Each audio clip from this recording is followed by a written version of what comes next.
Water flows through many aspects of our lives, and volunteers with the North Central Education Cooperative shared some lessons about water with students today at Dakota College at Bottineau. Crystal Quao headed to campus to learn more. Fifth and sixth graders came in droves for the annual water festival.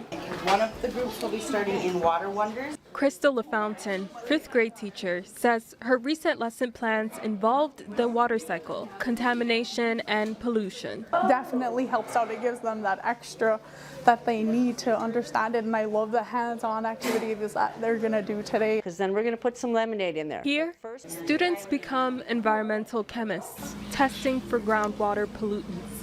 They're using the straw as a drill. We're going to squeeze it down like that. Avery Santier says the activities helped her understand a watershed a bit more. We need to actually have a visual and all that stuff, and in classrooms we just really talk about it and you see it in a book. So you can just go around Angie in a circle. Bartolome, science professor at DCB, says doing is the strongest way to learn. Students painted while an instructor talked about fish habitats. They dove into underwater reefs in the dome.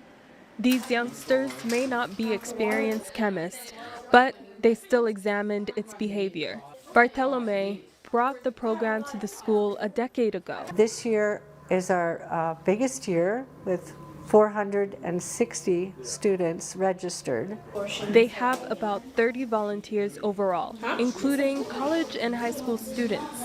In Bottineau, I'm Crystal Quao reporting for your news leader. Now, these water tours are sponsored by the North Dakota Water Commission, and they're held throughout the school year in multiple counties.